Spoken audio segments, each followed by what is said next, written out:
Can you hear me? I think. Okay, you can hear me. Hi, Yuri.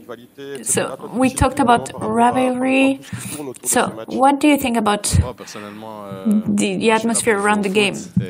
Well, I'm here to play football as a player. We're here to make the difference between things. Last time we faced France, it was in the semi-final in 2018, and they won. But I hope that this time we'll be the one winning, and we'll do everything we can tomorrow to do so. Jürgen, hoor jij mij? Ja, ik hoor jou, Stefan. Hoor jij mij? Hallo? Hallo? Oké, Jürgen. Ja, dag Juri. Ik weet dat die match tegen Frankrijk, die halve finale... Tomorrow, the game against France. What can you recall from after the game? How big was the frustration and how deep did that go? Oh yes, there was a big frustration. I don't want to recall it too much, because when you play a big tournament like that and you come so close to the final and you can reach it, you can almost win the tournament, well then of course the frustration and the feeling you can have is it was tough. And so the only thing I can say about it is the truth, and well, I don't think I can say anything else about that. We cannot hear you, Jürgen. Could you please ask the question again? Can you hear me, Jürgen? About the two midfielders, Kanté is not there tomorrow. Pogba will be there. You know them from the Premier League. How happy are you that Kanté is not there, and what are your experience with Paul Pogba? Well, we know that it's a different team. When Kanté plays, he's a good player who brings and makes a lot of meters into the pitch. He runs a lot. He's important as well to find the balance in a team, to create that balance. It's good for us that he is not there, of course. Even without him, it will be difficult to play against France. They are two great players who show us every week and at the highest level, so we have to be careful to face them, especially with Pogba. He will be there and Kanté won't, so we have to be very careful. Thank you very much, Christophe. Where can we hear you now? Can you ask the question? Bonjour Yuri, j'ai deux questions. Hi Yuri, I have two very different questions. The first one about Italy. They had a lot of racism issues lately. Last time was last weekend, so did you follow it? And if something like that happens tomorrow, do you think that you could stop the game? Well, obviously I follow that, and it's something very sad. We're always talking about it, and it's really a pity that it still happens, especially in a football stadium, for all the community, not only in Italy, but everywhere else. It's really a shame. And as per tomorrow, if something like that happens, we didn't really talk about it with the squad. I don't know what we'll do, but personally, I have my own opinion, and I really hope that the people doing such things, saying mean things, and being the winners. So I hope that we won't stop the game, but that measures will be taken. I had a second question, if it's fine with you. Yuri, you didn't win games apart from September, so there was some criticism. So how do you assess the beginning of your season? Are you questioning yourself? Do you think that you're not still at your top level? No, I'm not questioning myself. What I can do and what I can manage is my work, both in and outside the pitch. So I try to do my best personally to help the team in the best way possible. I'm sure that my results will show very soon. It was hard with the team, with Leicester as well, but it's on us to go forward. And I really hope that being with the national team will help me and help all of us. So let's hope it will be like that, and that we'll start the new month on a good feet. Hi, Yuri. You didn't play the game in 2018, but you were there, so what should you improve? Well, I think that the game was won on little details, a small corner kick, well, a big, very important corner kick in the end. I don't think we made a lot of mistakes. They created opportunities. We had opportunities as well. We didn't realize and score the goal in the end. They were lucky with this corner kick, and tomorrow we'll need to do a great game, show a strong performance, as it's always the case with big match. So I hope that the Liquid will be with us. Second question, against Italy in July, it was hard against the Italian pressure and pressing. Do you think that you're prepared now if there is a high pressing from France? Yes, that's right. We struggled a little bit with the pressure, but after that we played against Czech Republic, who are well known for pressing high as well, and that's right. We struggled a while, but at home against the Czech Republic, I think that we showed that we learned our lesson, and that now we know how to face such tactics. So I hope it will work tomorrow. Hi, Yuri. Didier Deschamps said during his press conference that it's the first time that I arrive in a tournament and I'm already in semi-final. So it's true. It's weird. It seems that you're just playing one game against France and then another one. But are you in the real and good state of mind that in 2 games you might win a trophy? Yes, of course. Once you're there, you understand the consequences and all the importance of the event. We don't need to forget that we had a tough group. We faced Denmark, England and Iceland, and they're strong teams. So it was a hard work and the work of a whole year, as it was last year. So tomorrow we'll try to enjoy the game, and I hope that we'll win in the end. Sorry, yes, just a second question quickly. Yuri, France ended the European Championship disappointed after their loss against Switzerland. Do you think that it was just a mistake, or that they're not feeling well? Well, I think that tomorrow will be a completely different game. I think that they learn from their mistakes, as we learned as well. So it will be a completely different game for myself, and I don't think that the European Championship will be in their mind. Question?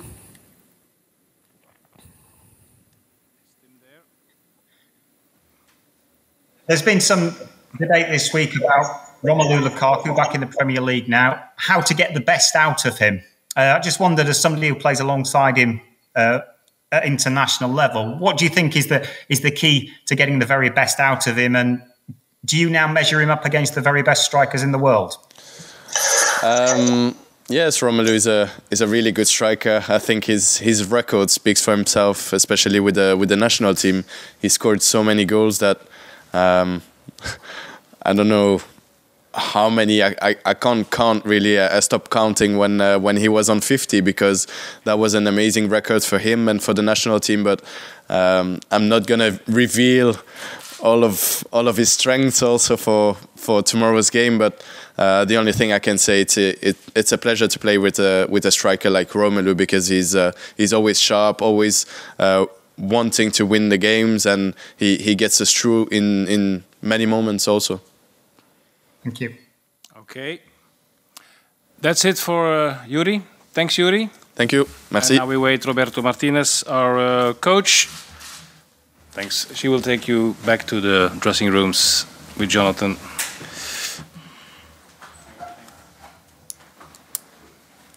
Are these glasses fresh? Fresh water?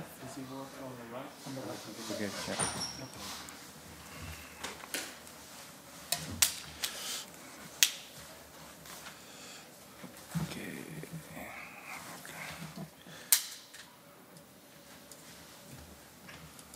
Thank you. Welcome, Roberto Martinez, on this Matchday -1 press conference, digital, remote. We first go to Ludo van der Wallen. He has a question for you. Ludo van der Wallen from het Nieuwsblad for Roberto Martinez. Ludo.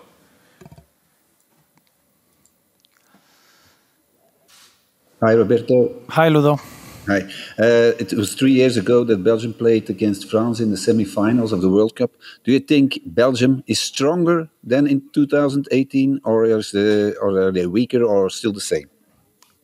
Well, I would like to believe that we are stronger just because internally I do feel that we can cope with more players when they carry suspension or they're out of the squad. I think the pool of players for Belgium now has grown, and as well for that nature is an extra 3 years that we've been able to play together, and that what gives you is a lot of synchronization, something that you haven't got in international football. I think we always try to have a certain continuity on the players and try to work like you would do in a club environment. So the understanding between the players is a lot bigger, and we've been through a lot together. So in terms of experience and the pool of players, I believe that we are stronger than we were in 2018. And what about the French team?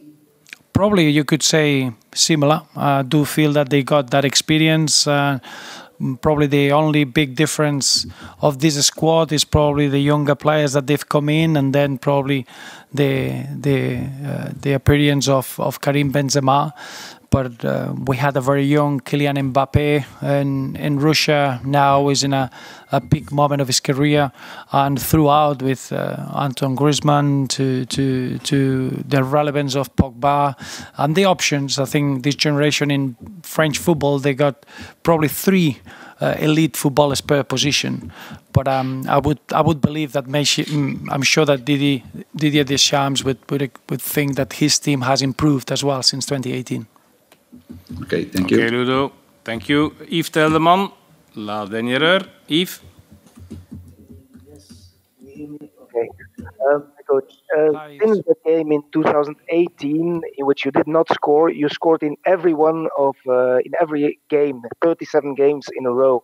What makes you think that we can break the French wall tomorrow, which we did not succeed in 2018?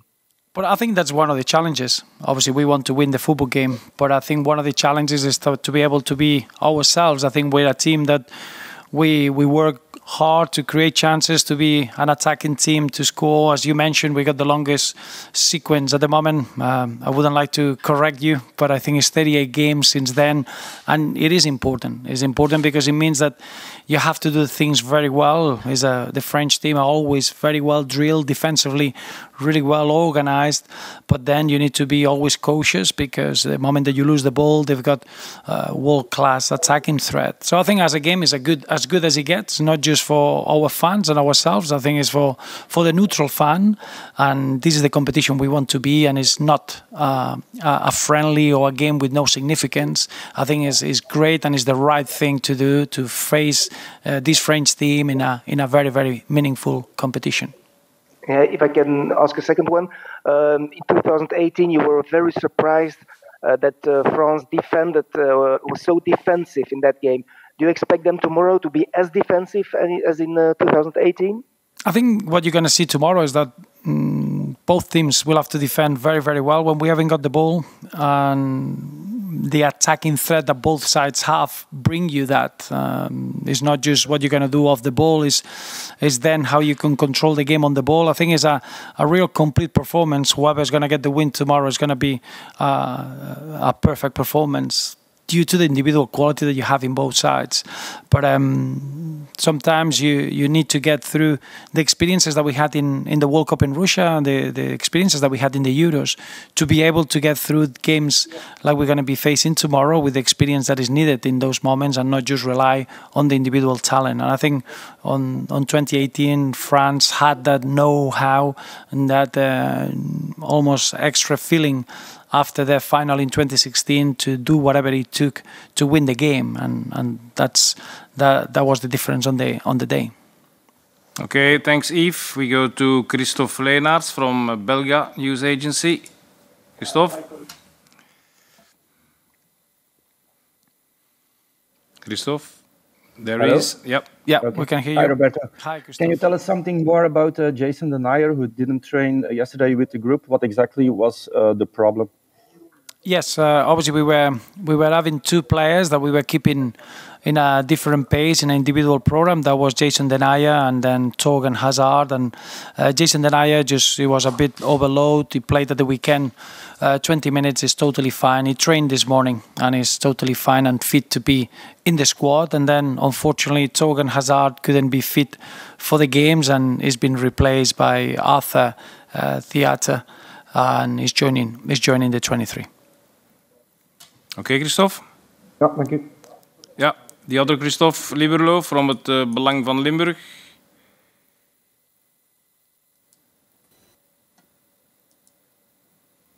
Christophe Liberlo. There he is. Good evening. Good evening, Christophe.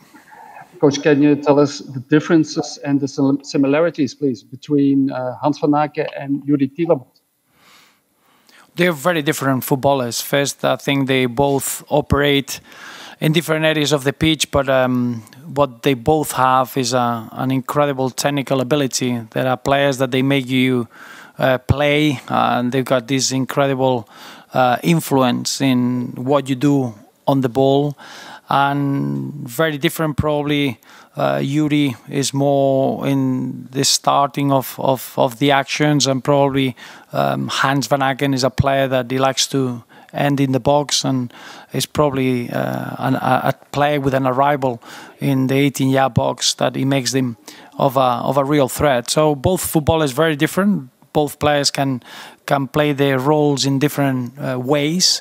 But two players that they are in the similarity of having that outstanding technical ability and personality of always wanting the ball in any circumstance.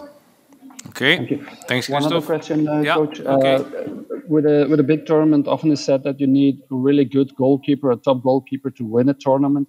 This tournament is only 2 games that we have to play.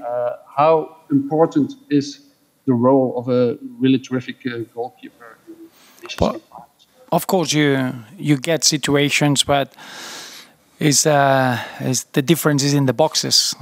You could have a fantastic game between the boxes, and you cannot reflect it in the scoreline. Football is a low-scoring game, and what happens in the box has a huge relevance in the final score. And there is nobody as influential as that, as the player that he has the final touch to the net, and the player that is in front of the sticks as a goalkeeper. And we are delighted not just of the quality of Thibaut Courtois, it's just the moment of his career. He's enjoying his big role at club level. He's been at this standard for a long time. And probably the last time that we faced the French team, he was named best player in the World Cup in 2018. And I would say that since then he's been evolving, growing, and it's a real joy to watch him play, especially for the national team. Thanks, Christophe. We go to Tim Thornton from Sky Sports in the UK. Tim? Some debate this week about Romelu Lukaku, how to get the best out of him. As someone who's managed him in the Premier League and obviously at international level as well, what's the key to that? And would you now measure him amongst the very best strikers in world football? Is he the complete striker now? Well, I think obviously when you speak about Romelu Lukaku, the outstanding attribute or the outstanding quality is his goal scoring numbers. Is a player that if you get it in goal scoring positions, his conversion rate is exceptional. I think you look at the stats, the amount of goals that he scored in his career at a young age, and what he's done for the national team is already the record goal scorer. That's his real strength. So you get the best out of him when he is in those positions, when the team can put him in those situations. Obviously, I start working with Romelu Lukaku at the age of 19. As any player, you would see an evolution, and Romelu has become a number 9 that he can do every single function. He can play with the back to play. He can run in behind. He's got the power, the pace. He's got the understanding of combining with other players. He's someone that he can play with the pace and power, but with intelligence as well. So of course, he's growing. I think his time in Italy at Inter Milan gave him another degree of maturity as well. So you're talking a player that is in a great amount of his career, and his outstanding knack is always scoring goals. Okay. Thanks, Tim. Christophe Franken, la dernière heure. Coach, why do you choose for Arthur Théat for this selection? Because it's his first time, and it's a left-footed defender. So for you, it's a big hope for the future. It is, yeah. Well, obviously, remember that Thomas Vermaelen wasn't available due to the quarantine rules, and he had in Japan. Then we had, obviously, Zinho van Housden is not fit, he's going to be out. And then it was a case of being able to work with Arthur. He was with a squad in the under-21s. He's a profile that we follow very closely since he started consistently playing in the Pro League in Belgium. His move to Italy has come in a very good moment. He had a great weekend with an assist, with scoring a goal. He's playing with a lot of confidence, and is a perfect profile for us as a left-footed player that he can play in centre half or left back.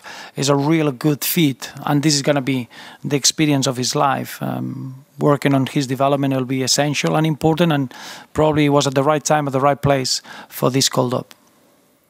Ok, thank you. Terminamos con una pregunta en español para que la cadena SER no tiene problemas con activar el micrófono. Una pregunta para cadena SER, José Palacio. Ahora se juega en Italia-España. ¿Te gustaría enfrentarte a España en la final de la Nations League? Hola, José. Bueno, lo bonito es estar en esta fase final, y lo que es importante es poder estar en la final, que querría decir que podemos vencer a una selección como Francia. Luego ya veríamos, la final sería bienvenida, pero siempre es bonito poder jugar contra España. Otra pregunta, ¿qué te parece la lista de convocados de Luis Enrique? No estoy en ninguna posición para comentar, no tengo ni la información ni el detalle que un seleccionador tiene. Bastante trabajo tengo con la mía. Okay, we don't have any more questions. Thanks all, thanks for being here. Thanks, coach. See you tomorrow after the game.